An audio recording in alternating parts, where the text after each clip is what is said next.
Hindi cinema के इतिहास में एक फिल्म ऐसी भी बनी जिसने कई कलाकारों को ऐसी शोहरत दिलाई जो पहले कभी नहीं हुआ। महज एक फिल्म से इतने सारे लोगों की किस्मत चमकी कि रिकॉर्ड बन गया। 90 के दौर में मानो ये फिल्म नशा बनकर हर तरफ छा गई। दुनिया भुला दूंगा तेरी चाहत में। इसके गानों ने तो ऐसा जादू किया जैसे हर तरफ आशिकी का सैलाब उठ खड़ा हुआ हो। हर कोई बस यही गुनगुना रहा था कि सांसों की जरूरत है जैसे जिंदगी के लिए, बस एक सनम चाहिए आशिकी के लिए। सांसों की जरूरत है जैसे जिंदगी के लिए।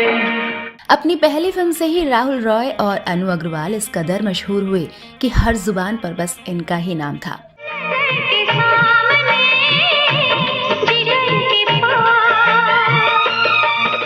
इस एक फिल्म से मानो राहुल रॉय के रूप में देश को नया दिलीप कुमार मिल गया हो।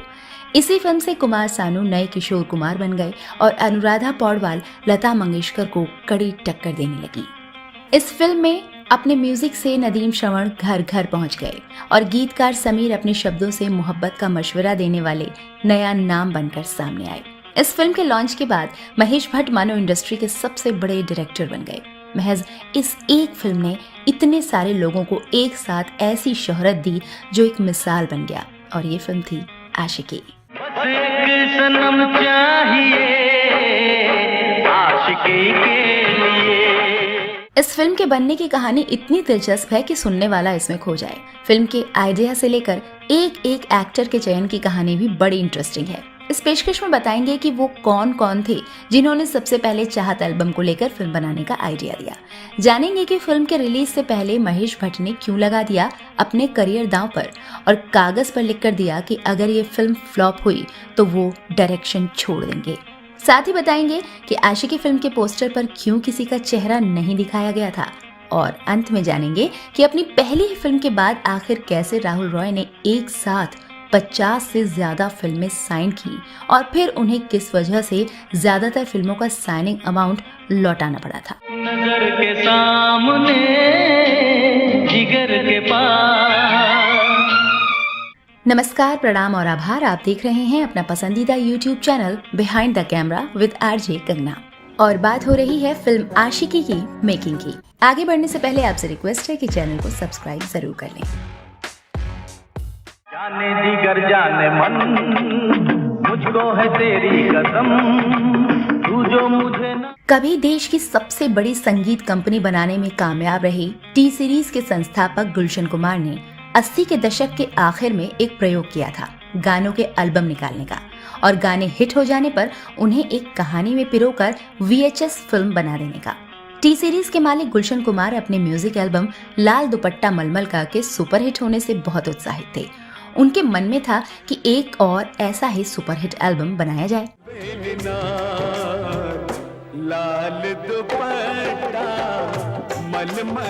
गायिका अनुराधा पौडवाल की गुलशन कुमार से अच्छी जान पहचान थी। जब उन्हें ये बात पता चली तो उन्होंने संगीतकार जोड़ी नदीम श्रवण से कहा कि गुलशन कुमार एक प्राइवेट म्यूजिक एल्बम बनाना चाहते हैं, सो वो गुलशन जी से जाकर एक बार मिल लें। उस वक्त संगीतकार नदीम श्रवण और गीतकार समीर स्ट्रगल कर रहे थे। ये मौका उनके लिए किस्मत बदलने वाला हो सकता था। जब नदीम श्रवण और समीर गुलशन कुमार के पास पहुंचे, बातचीत के दौरान गुलशन कुमार ने बताया कि उन्हें एक बेहद रोमांटिक म्यूजिक एल्बम की जरूरत है। ये सुनकर नदीम श्रवण पूरे आत्मविश्वास के साथ बोले, गुलशन जी जैसा आप चाहेंगे हो जाएगा।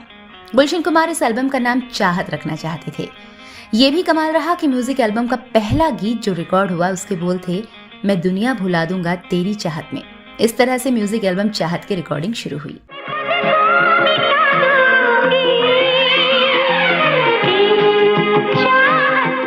इस एल्बम के गीत समीर ने लिखे थे, जबकि नदीम श्रवण ने म्यूजिक दिया था, और अनुराधा पौडवाल और कुमार सानू और उदित नारायण सिंगर थे। इस एल्बम को तैयार करने वाले सारे लोग चाहते थे कि इसको लेकर फिल्म बने। इसके बाद गीतकार समीर ने महेश भट्ट से बात की और कहा कि गुलशन कुमार जी से कहिए कि इसको लेकर फिल्म बनाएं। महेश भट्ट को इंडस्ट्री का सबसे बड़ा कानसेन कहा जाता है। एल्बम के दौर में हिट गानों को लेकर वो फिल्में बनाने में सबसे माहिर माने जाते थे। चाहत एल्बम रिलीज होकर मार्केट में आ चुका था। महेश भट्ट ने ये गाने सुने तो उन्हें भी बहुत पसंद आए और इस पर आशिकी नाम से फिल्म बनाने की सोची। देखूं जो तुझे तो ये दिल बहकता है। इसके बाद गुलशन कुमार और महेश भट्ट की मीटिंग हुई और फिल्म बनाने को लेकर बातचीत आगे बढ़ी। फिल्म की शूटिंग शुरू हो गई और लगभग बनकर तैयार भी होने वाली थी। इसी बीच गुलशन कुमार को कई लोगों ने ये फीडबैक दे दिया कि आशिकी फिल्म बुरी तरह फ्लॉप होगी, क्योंकि ये कहीं से फिल्म लगती ही नहीं। गुलशन कुमार दुविधा में पड़ गए और आशिकी को रिलीज करने के मूड में नहीं थे। तेरे बिन जी लेंगे हम। महेश भट्ट का एक समय अपनी फिल्मों की कहानी पर इतना एतबार होता था कि वो अपना करियर तक इन कहानियों के लिए दांव पर लगाने को तैयार हो जाते थे। इस बीच द कपिल शर्मा शो में समीर ने बताया कि जब मैं और भट्ट साहब गुलशन जी के ऑफिस पहुंचे तो हमने उन्हें बहुत समझाया और ये फिल्म रिलीज करने की गुजारिश की। इस पर गुलशन कुमार ने कहा कि आप इस फिल्म की सक्सेस को लेकर गारंटी दे सकते हैं। महेश भट्ट ने कहा कि हाँ बिल्कुल। उन्होंने तो यहाँ तक कह दिया कि अगर ये फिल्म नहीं चली तो फिर वो कोई और दूसरी फिल्म निर्देशित नहीं करेंगे। पे लिख के दे सकते हो कि अगर ये म्यूजिक नहीं चला तो आप डायरेक्शन छोड़ दोगे, तो उन्होंने बोला मैं लिख के दूंगा। ये सुनकर गुलशन कुमार ने कहा कि ये बात आप कागज पर लिख के दे सकते हैं। महेश भट्ट राजी हो गए और कागज पर लिख कर दिया कि अगर फिल्म फ्लॉप हुई तो आगे वो कभी किसी फिल्म का डायरेक्शन नहीं करेंगे। इसके बाद गुलशन कुमार ने भट्ट साहब से कहा कि अगर आप इतना कॉन्फिडेंट हैं तो मैं भी इस फिल्म का ऐसा प्रमोशन करूंगा जैसा पहले कभी नहीं हुआ। खैर, आशिकी बनी, रिलीज हुई तो सारे रिकॉर्ड एक तरफ और आशिकी के बनाए रिकॉर्ड एक तरफ। दिल का आलम मैं क्या बताऊं तुझे। एक वक्त ऐसा भी आया कि इन कैसेट्स की बिक्री की तादाद 1 करोड़ से ऊपर निकल गई। आशिकी का संगीत टी सीरीज का नहीं, देश का संगीत हो चुका था। ये उन दिनों की बात है जब तक नदीम श्रवण का गुलशन कुमार से पंगा नहीं हुआ था। दोनों टी सीरीज के लिए लगातार काम भी कर रहे थे। फिल्म ने अगले साल फिल्म फेयर अवार्ड्स में भी तहलका मचाया। धीरे धीरे से मेरी जिंदगी में आना, धीरे धीरे से। Best music, best lyricist, best playback singer male, best playback singer female यानी फिल्म संगीत से जुड़ी चारों कैटेगरी के पुरस्कार फिल्म आशिकी ने जीत लिए। ये पुरस्कार मिले नदीम श्रवण, समीर, कुमार शानू और अनुराधा पौडवाल को।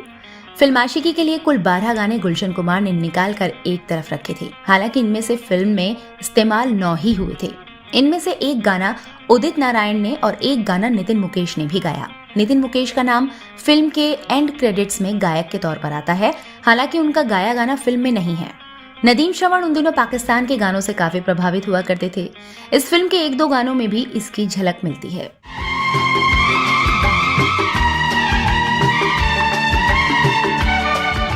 महेश भट्ट की फिल्म मेकिंग की खासियत यही रही कि वो अपनी फिल्मों को अपनी निजी जिंदगी का हिस्सा बनाकर उसे प्रचारित करते रहे हैं। फिल्म आशिकी को भी महेश भट्ट अपनी और अपनी पहली पत्नी किरण भट्ट की कहानी बताते हैं।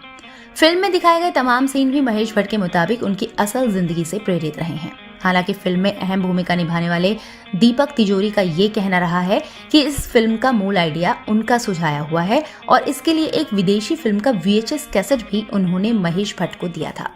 दीपक तिजोरी ने तब फिल्म के लीड हीरो का किरदार करने के लिए महेश भट्ट की काफी सेवा की थी। हालांकि दीपक को फिल्म में सेकंड लीड का मौका मिला, फिर भी इस फिल्म ने उनकी किस्मत चमका दी।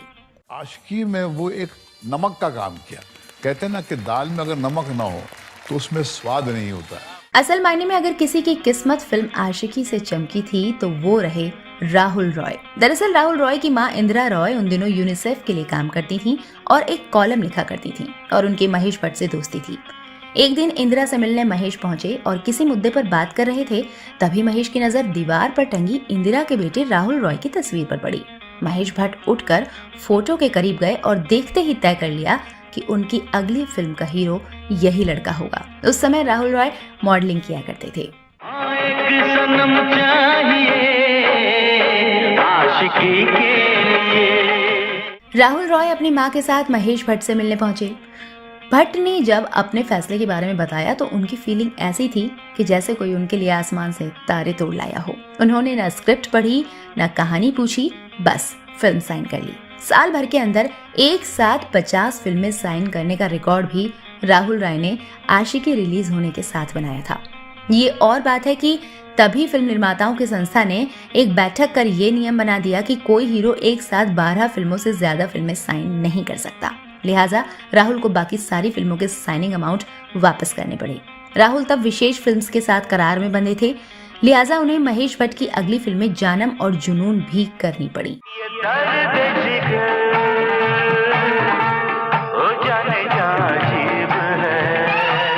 महेश भट्ट ने आशिकी में जो कमाया था वो सब इन दोनों फिल्मों में गंवा दिया। राहुल राय उन दिनों क्रेज हुआ करते थे, युवाओं ने उनके जैसे बाल भी रखने शुरू कर दिए थे, लेकिन साल भर के भीतर ये सब हवा हो गया। एक खास बात यहाँ और बताने लायक है, वो ये कि फिल्म आशिकी में राहुल रॉय की अपनी आवाज नहीं है। पहले इस काम के लिए भट्ट ब्रदर्स ने एक्टर सचिन को साइन किया था, लेकिन बाद में ये काम महेश भट्ट के काफी करीब रहे अभिनेता आदित्य पंचोली ने किया। पागल हो गया हूं मैं, क्योंकि तुमने मेरी माँ को धोखा दिया है, दगा दिया है उसे तुमने, इसलिए ये मंगल। ये तो रही फिल्म आशिकी में राहुल रॉय और दीपक तिजोरी के आने की बात। अब किस्सा उस बात का जब इसकी हीरोइन को महेश भट्ट ने एक पार्टी में देखा। महेश भट्ट को नए टैलेंट को मौका देने का खास लगाव रहा है और ये लगाव उनका महिला और पुरुष कलाकारों से समान तरह से रहा है। फिल्म आशिकी की हीरोइन अनु अग्रवाल से जब महेश भट्ट पहली बार मिले और उन्हें फिल्म देने का ऑफर दिया तो अनु अग्रवाल को महेश भट्ट के इस ऑफर में दम नहीं दिखा। अनु ने इसके लिए इनकार कर दिया, लेकिन महेश भट्ट के दिमाग से अनु अग्रवाल निकली ही नहीं। उन्होंने कुछ हफ्तों बाद फिर उन्हें फोन किया। इस बार अनु उनके दफ्तर आई, कहानी सुनी और फिल्म के लिए हामी भर दी।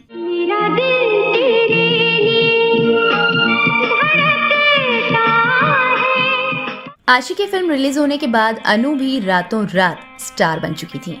इस फिल्म के बाद वो कई और फिल्मों में दिखीं, लेकिन उन्हें आशिकी जैसी पॉपुलैरिटी नहीं मिली। 1999 में हुए एक रोड एक्सीडेंट में अनु की लाइफ बदल दी। इस हादसे से न सिर्फ उनकी याददाश्त चली गई थी, बल्कि वो पैरालाइज्ड भी हो गई थी। लगभग 29 दिनों तक कोमा में रहने के बाद जब अनु होश में आई तो वो खुद को पूरी तरह से भूल चुकी थी। याददाश्त खो चुकी अनु के लिए उनका ये पुनर्जन्म ही था कि लगभग 3 साल तक चले लंबे ट्रीटमेंट के बाद उनकी याददाश्त वापस आ गई। अब ग्लैमर वर्ल्ड से दूर अनु झुग्गी झोपड़ी में जाकर गरीब बच्चों को फ्री में योगा सिखाती हैं।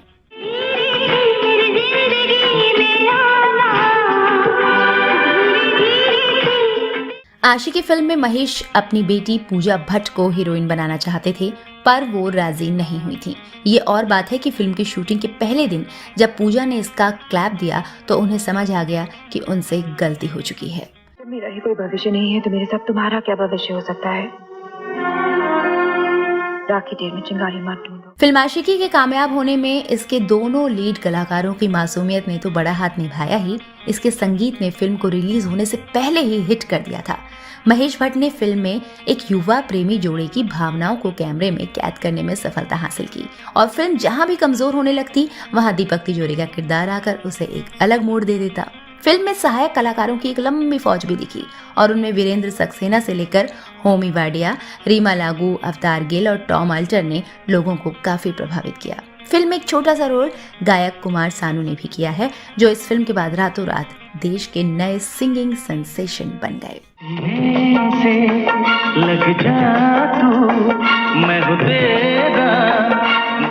कुमार सानू जी ने तो तहलका मचा दिया था दुनिया भर में। फिल्म आशिकी के पोस्टर को लेकर भी एक दिलचस्प कहानी है। दरअसल फिल्म के हीरो राहुल रॉय और अनु अग्रवाल नए और अननोन फेस थे। पोस्टर में उनका चेहरा देखकर दर्शक सिनेमा हॉल तक नहीं आते, इसके लिए एक तरकीब निकाली गई। दरअसल हीरो और हीरोइन को लेकर सस्पेंस भी बना रहे और चेहरा भी रिवील न हो, इसके लिए पोस्टर में हीरो हीरोइन के चेहरे को कोट से ढक दिया गया।